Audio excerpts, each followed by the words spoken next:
المصطفى أما بعد أعوذ بالله من الشيطان الرجيم بسم الله الرحمن الرحيم وقرن في بيوتكن ولا تبرجن تبرج الجاهلية الأولى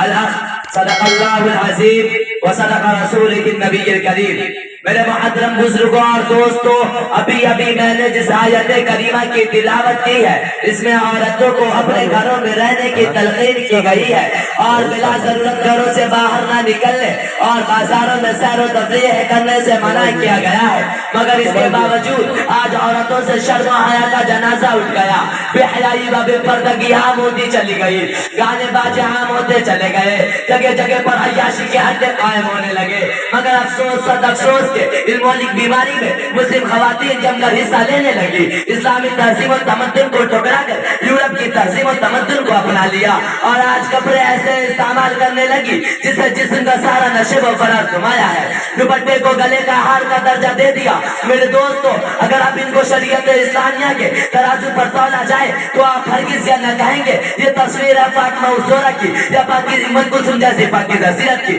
یا شریعت محمدیہ سے ان کا کوئی تعلق اور لگاؤ ہے، بلکہ مذہبی تہذیب و تمدن کا بدنما مجسمہ ہے۔ اے بنت حوا تو اپنے تعلیم کو الٹ کر دیکھ، تمہیں اس دنیا میں جینے کا حق نہیں دیا جا رہا تھا، زندگی کی بیت تمہیں نہیں دی جا رہی تھی، کوئی بھی تیرا وجود بچانے والا اس دنیا میں نہ تھا، مگر ایسے پر خطر دور میں ایک میدان نبوت طلوع ہوا، حضرت ابراہیم علیہ السلام کے دعا کا اثر نمودار ہوا، محبوب کبریا کی آمد ہوئی، سید المرسلین آقا مدنی صلی اللہ علیہ وسلم تشریف لائے اور تمہیں جینے کا حق دلوایا اور یہ فرمایا کہ جس گھر میں لڑکی پیدا ہو اس گھر میں فرشتے سلام بھیجتے ہیں اور تمہیں باعث رحمت قرار دیا۔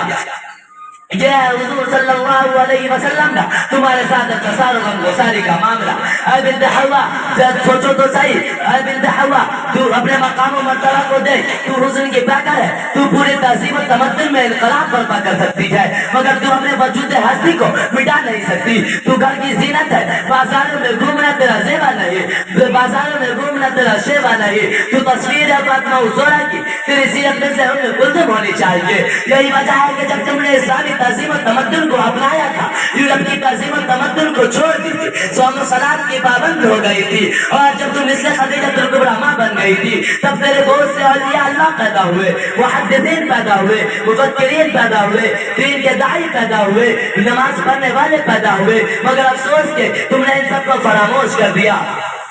اے بنت حوا جب تمہارے اعمال خراب ہو گئے، جب تم نے یورپ کی تہذیب و تمدن کو اپنا لیا، جب بازاروں میں گھومنا تم نے اپنا شیوا بنا لیا، جب سینما تو دیکھنے لگی، قدموں سے قدمہ ملا کر چلنے کو تم نے پسند کر لیا، تو افسوس ہے بنت حوا تیرے گود سے فرعون و حامان صفت انسان پیدا ہوا، دین کا دشمن پیدا ہوا، قبروں کا پجاری پیدا ہوا، بے نمازی پیدا ہوا، تعزیہ بنانے والا پیدا ہوا۔ اے بنت حوا سوچو تو صحیح، اگر تم نے اپنے اخلاق و کردار کو صحیح نہیں کیا تو کل پروردگار عالم کو میدان محشر میں کیا منہ دکھاؤ گی؟ اے اسلام کی خواتینوں اگر تم کو صداقت و عدالت دیکھنی ہے تو دیکھو حضرت عائشہ صدیقہ کو، اگر اطاعت و قربانی دیکھنی ہے تو دیکھو حضرت خدیجہ الکبریٰ کو، اگر حیا دیکھنی ہے تو دیکھو حضرت فاطمہ کو، اگر پاسی پاکیزہ سیرت دیکھنی ہے تو دیکھو حضرت ام کلثوم کو، مگر افسوس کہ تم نے ان سب کو فراموش کر دیا۔ تم کو فخر کرنا چاہیے حضرت عائشہ صدیقہ کی عدالت و صداقت و عدالت پر، حضرت خدیجہ الکبریٰ کی اطاعت و قربانی پر،